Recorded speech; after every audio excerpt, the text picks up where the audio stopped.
To win a prize is my ambition. The underlined word is. তো দেখেন এই যে টু উইন এ প্রাইজ এই অংশটা হচ্ছে কোন ধরনের প্রাইজ আপনারা আমাকে বলবেন। এটা কি অ্যাডজেক্টিভ ফ্রেজ নাকি হচ্ছে অ্যাডভার্ব ফ্রেজ, কনজাংশনাল ফ্রেজ নাকি হচ্ছে নাউন ফ্রেজ? তো যারা জানেন অবশ্যই আগে কমেন্টে জানাবেন এবং অবশ্যই ব্যাখ্যাটাও জানাবেন আমাকে। তো আমি যদি প্রথমত বলি এটা হচ্ছে একটা নাউন ফ্রেজ। উত্তরটা তো আমি বলে দিলাম, কিন্তু এটা কিভাবে বুঝবেন আপনি যে এটা একটা নাউন ফ্রেজ? দেখেন, আমরা জানি একটা সেন্টেন্স যখন আমরা গঠন করি ইংলিশ সেন্টেন্স, তখন আমাদের কি লাগে, যে স্ট্রাকচারটা লাগে সেটা হচ্ছে প্রথমত লাগে হচ্ছে একটা সাবজেক্ট। সাবজেক্টের পরে আমাদের ভার্ব লাগে, তাই না? ভার্বের পরে ঠিক অবস্থান হচ্ছে অবজেক্টের। তো এটা হচ্ছে একটা সেন্টেন্সের গঠন, ইংলিশ সেন্টেন্সের স্ট্রাকচার এটা। তো যখন আপনি দেখবেন একটা সেন্টেন্সের মধ্যে ভার্বের আগে সাবজেক্টের অবস্থান নেই, এই অবশ্যই ভার্বের আগে সাবজেক্টের অবস্থান, তাই না? ভার্বের আগে সাবজেক্টের অবস্থানে কোনো আন্ডারলাইন করা কিছু থাকবে এবং নিচে অপশন থাকবে হচ্ছে ফ্রেজ, তাহলে বুঝবেন এটা হচ্ছে একটা নাউন ফ্রেজ। এই যে দেখেন এখানে টু উইন এ প্রাইজ, এটা কিন্তু একটা সাবজেক্ট অবস্থান আছে, তাই না? তার মানে আমি বলতে চাচ্ছি আপনাদেরকে সাবজেক্ট অবস্থানে যদি কোনো ফ্রেজ থাকে সেই ফ্রেজটার নাম হচ্ছে নাউন ফ্রেজ, কারণ এখানে ইজটা হচ্ছে আমাদের একটা ভার্ব, তাই না?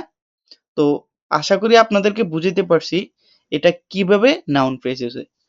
তো এখন আপনাদেরকে শিখাবো নাউন ফ্রেজ তো একটা টেকনিকে আসবে না।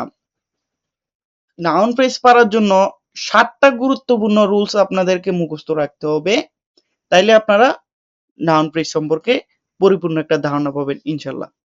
তো প্রথমত সকলকে স্বাগতম জানাচ্ছি আমার আজকের এই নাউন ফ্রেজের ক্লাসটিতে। আমরা হচ্ছে 7টি গুরুত্বপূর্ণ শর্টকাট রুলসের মাধ্যমে এই নাউন ফ্রেজটা শিখবো ইনশাল্লাহ।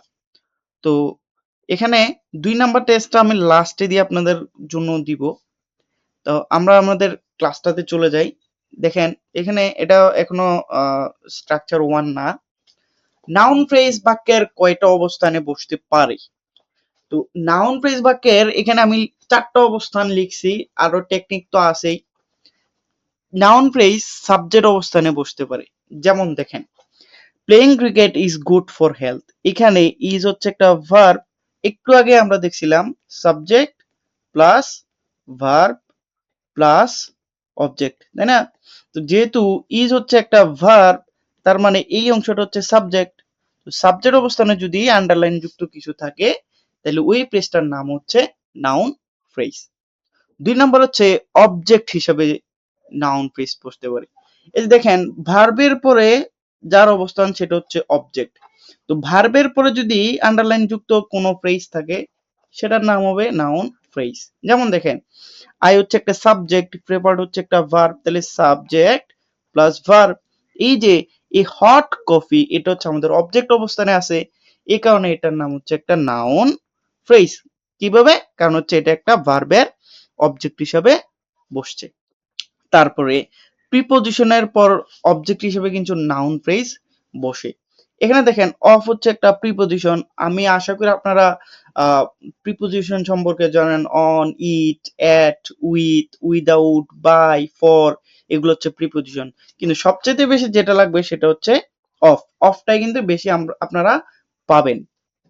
তো এখানে অফের পরে দেখেন, অফের পরে ইউর হেলথ, এটা কিন্তু প্রিপজিশনের অবজেক্ট। তো প্রিপজিশনের পরে অবজেক্ট হিসেবে যদি আন্ডারলাইন যুক্ত কোনো ফ্রেজ থাকে সেই ফ্রেজটার নাম হচ্ছে নাউন ফ্রেজ। তারপরে দেখেন কমপ্লিমেন্ট হিসেবে নাউন ফ্রেজ বসতে পারে। এখন কমপ্লিমেন্ট বিষয়টা কি? দেখেন এটা কমপ্লিমেন্ট হইতে পারে সাবজেক্টিভ কমপ্লিমেন্ট অথবা অবজেক্টিভ কমপ্লিমেন্ট। এখানে দেখেন কমপ্লিমেন্ট বিষয়টা কিভাবে মিলাবেন? তো দেখেন বাক্যটা লেখা আছে he is a brilliant student. এখন আমি যদি প্রশ্ন করি আপনাকে কে ব্রিলিয়ান্ট স্টুডেন্ট, আপনি বলবেন হচ্ছে হি, সে। তো তার মানে আমরা বলতে পারি হি সমান সমান হচ্ছে এ ব্রিলিয়ান্ট ব্রিলিয়ান্ট স্টুডেন্ট, তাই না? তার মানে এটা হচ্ছে আমাদের একটা কমপ্লিমেন্ট এবং এটা যেহেতু সাবজেক্টকে কমপ্লিমেন্ট করতে সাবজেক্ট সম্পর্কে একটা তথ্য দিচ্ছে এখানে। এ ব্রিলিয়ান্ট স্টুডেন্ট হচ্ছে আমাদের একটা নাউন ফ্রেজ। তারপরে আমরা এখান থেকে শিখবো হচ্ছে স্ট্রাকচার, 7টা গুরুত্বপূর্ণ স্ট্রাকচার। প্রথম স্ট্রাকচারটা হচ্ছে শুরুতে একটা আর্টিকেল থাকবে, তারপর হচ্ছে একটা অ্যাডজেক্টিভ থাকবে, তারপর একটা নাউন থাকবে। আমরা তো জানি কোনো কিছুর নামকে কি বলে, নাউন বলে। আর অ্যাডজেক্টিভ চেনার অনেকগুলো উপায় আছে, যেমন শব্দের শেষে TIVE থাকবে, SIVE থাকবে, OUS থাকবে, তাই না? এমন অনেকগুলো আমাদের কি আছে, সাফিক্স আছে। তো এখন এই যে বিষয়টা শর্টকাটটা মুখস্থ রাখতে হবে, article plus adjective plus noun. তো এবার একটা উদাহরণ দেখি, এখানে দেখেন লেখা আছে যে হি বট অ্যান এক্সপেন্সিভ বাইক। আপনাকে অ্যান এক্সপেন্সিভ বাইক এইটাতে আন্ডারলাইন করে বলবে এটা কোন ধরনের ফ্রেজ। তো আসেন আমরা একটু মিলাই। এই যে এখানে অ্যানটা হচ্ছে একটা কি, আর্টিকেল, তাই না? আর এক্সপেন্সিভ একটু আগে বলছিলাম SIVE থাকলে সেটার নাম কি হবে, সেটার নাম হবে অ্যাডজেক্টিভ। যেহেতু SIVE আছে তার মানে এটা হচ্ছে একটা অ্যাডজেক্টিভ। বাইক হচ্ছে একটা নাউন, তাই না? বাইক যেহেতু একটা নাউন তার মানে আমরা পাইলাম article plus adjective plus noun. তার মানে এই অংশটার নাম হচ্ছে একটা নাউন ফ্রেজ। তারপরে আমরা চলে যাব হচ্ছে স্ট্রাকচার নাম্বার 2 তে। স্ট্রাকচার নাম্বার 2 তে লেখা আছে noun plus preposition plus noun, অর্থাৎ দুইটা নাউনের মাঝখানে কি থাকবে, প্রিপোজিশন থাকবে। তাইলেও আপনারা বুঝবেন এটা হচ্ছে একটা নাউন ফ্রেজ। যেমন দেখেন এখানে লেখা আছে progress of Bangladesh, the progress of Bangladesh is not so rapid. এখানে দেখেন ইজ হচ্ছে একটা ভার্ব, তাই না? আপনার আন্ডারলাইন করা থাকবে হচ্ছে কি এইটুকু অংশ, দ্য প্রোগ্রেস অফ বাংলাদেশ। বা এখানে দেখেন প্রোগ্রেস হচ্ছে একটা নাউন, বাংলাদেশ হচ্ছে একটা নাউন, অফ হচ্ছে একটা প্রিপোজিশন। তাহলে দুইটা নাউনের মাঝখানে কি, প্রিপোজিশন। এবং দেখেন এটা কিন্তু এখানে কি আছে, সাবজেক্ট অবস্থানে আছে। তাইলে আমরা কিন্তু জানি সাবজেক্ট অবস্থানে যদি কোনো ফ্রেজ থাকে সেই ফ্রেজটার নাম কি হয়, নাউন ফ্রেজ। তো দেখেন প্রোগ্রেস হচ্ছে একটা নাউন, অফ হচ্ছে একটা প্রিপোজিশন, বাংলাদেশ হচ্ছে একটা নাউন। তো দুইটা নাউনের মাঝখানে প্রিপোজিশন অফ এবং এটা সাবজেক্ট অবস্থানে আছে, এই কারণে এটা হচ্ছে একটা নাউন ফ্রেজ।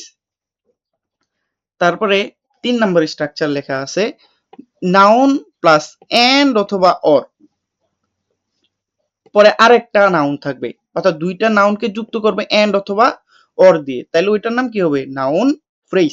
যেমন হি লাইকস, হি হচ্ছে একটা সাবজেক্ট, লাইকস হচ্ছে একটা ভার্ব, ক্রিকেট হচ্ছে একটা নাউন, ফুটবল একটা নাউন, আর মাঝখানে কনজাংশন হইছে এন্ড। তাহলে দুইটা নাউনকে যুক্ত করছে কে, এন্ড।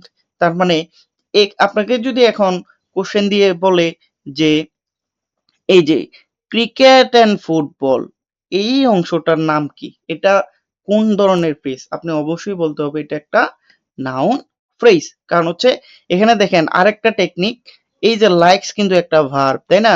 তো ভার্বের পরে যার অবস্থান সেটা হচ্ছে অবজেক্ট। তো অবজেক্ট অবস্থানে কিছু যদি কোনো ফ্রেজ দেয়া থাকে সেটার নাম কি হয়, নাউন ফ্রেজ।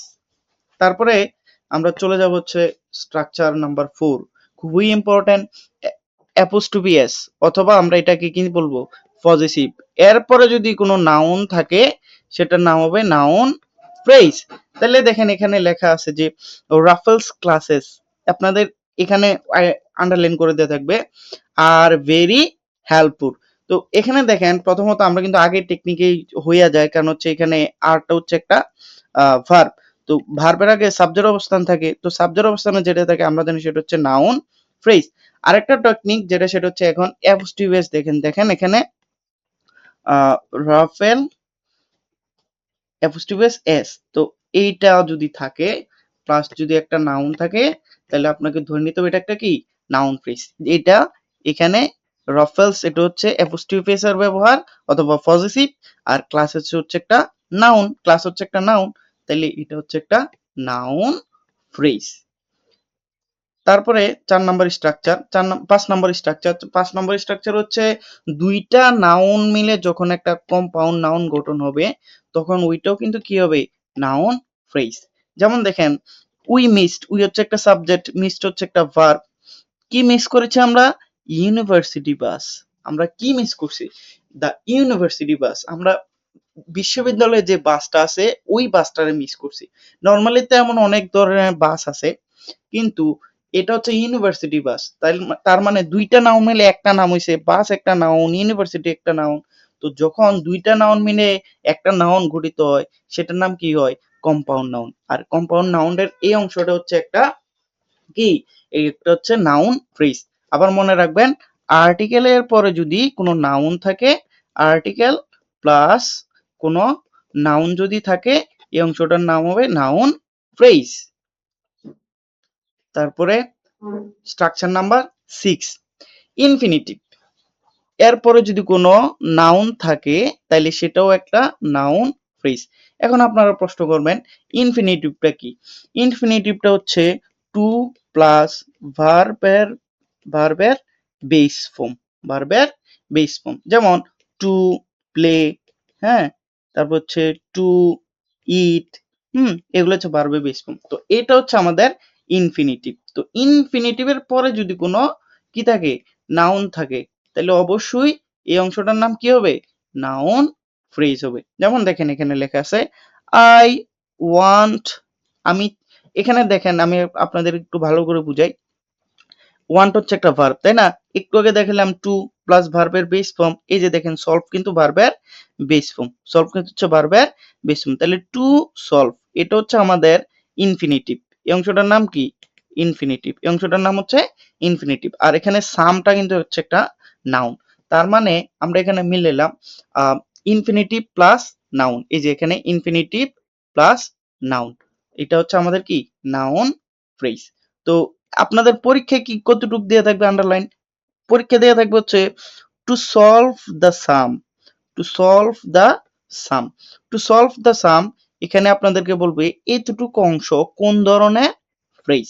তো আপনারা নিশ্চয়ই বলতে পারবেন যে এটা হচ্ছে একটা নাউন ফ্রেজ। কারণ কি? কারণ এখানে ইনফিনিটিভ প্লাস নাউন আছে। অথবা আপনারা যদি খেয়াল করেন ভার্বের পরে অবজেক্ট অবস্থানে, আচ্ছা অবজেক্ট হিসেবে দরকার নাই, এটা ভাবার দরকার নাই, জাস্ট এই টেকনিকটা এখানে মনে রাখবেন। তারপরে আজকের লাস্ট নাউন ফ্রেজের সবচাইতে লাস্ট ক্লাস এবং লাস্ট স্ট্রাকচার এবং সবচেয়ে গুরুত্বপূর্ণ, সেটা হচ্ছে জিরান্ডের পরে যদি নাউন থাকে তাইলে ওইটার নাম হবে কি? Noun phrase. এখন আপনারা প্রশ্ন করবে জিরান্ড কি? জিরান্ড মানে হচ্ছে verb plus ING, verb plus ING, যেটা বাক্যের মধ্যে নাউনের মতো কাজ করবে। যেমন দেখেন ইট, ইট তো খাওয়া, ইটের সাথে যদি আইএনজি যোগ করি তাহলে হয়ে যাবে কি? ইটিং। তাহলে এটা হচ্ছে একটা আমাদের জিরান্ড। তারপর দেখেন প্লে, প্লে তো খেলা করা, প্লের সাথে যদি আইএনজি যোগ করি তাহলে এটা হয়ে যাবে কি? প্লেইং। তার মানে এটাও একটা কি? আমাদের নাউন ফ্রেজ, সরি জিরান্ড। তো জিরান্ডের পরে যদি কোনো নাউন থাকে সেটার নাম কি হবে? Noun phrase. যেমন দেখেন আই লাইক, আমি পছন্দ করি রিডিং বুকস, আপনাকে এখানে আন্ডারলাইন করে দিবে, রিডিং বুকস পর্যন্ত আন্ডারলাইন করে বলবে যে এটা কোন ধরনের ফ্রেজ। তো আপনাকে এখনই আমি শিখাইছি, সেটা হচ্ছে রিড, রিড হচ্ছে একটা ভার্ব। তো ভার্বের সাথে যদি আইএনজি থাকে সেটার নাম কি? জিরান্ড। তো জিরান্ডের পরে দেখেন বুক, বুক তো একটা নাউন। তো জিরান্ড প্লাস নাউন হইলে এটার নাম কি? Noun phrase. তো এই ছিল আমাদের আজকের নাউন ফ্রেজের 7টা গুরুত্বপূর্ণ অবস্থান এবং হচ্ছে কিভাবে আমরা নাউন ফ্রেজ শর্টকাটে মনে রাখতে পারবো, এই টেকনিকগুলো। আশা করি আপনারা যদি এই ক্লাসগুলো মনে রাখতে পারেন অবশ্যই আপনারা নাউন ফ্রেজ গুলা পারবেন। তো আপনাদের জন্য লাস্ট যে একটা এক্সাম্পল দিয়ে আজকের ক্লাসটা শেষ করব, সেটা হচ্ছে এই যে 2 নাম্বারটা, সেটা হচ্ছে the boy wants to go home. এই যে এখানে টু গো হোম, এটা কোন ধরনের ফ্রেজ আমাকে অবশ্যই জানাবেন। এটা কি নাউন ফ্রেজ, নাকি অ্যাডজেক্টিভ ফ্রেজ, নাকি অ্যাডভার্ব ফ্রেজ, নাকি প্রিপোজিশনাল ফ্রেজ? অবশ্যই কমেন্টে জানাবেন। তো এমন ক্লাস পেতে অবশ্যই কমেন্ট করবেন এবং ভিডিওটি শেয়ার করতে ভুলবেন না। যদি পজিটিভ রেসপন্স পাই আরো অনেক ক্লাস নিয়ে আসবো অ্যাডজেক্টিভ ফ্রেজ, তারপর হচ্ছে অ্যাডভার্ব ফ্রেজ, এগুলো সম্পর্কে।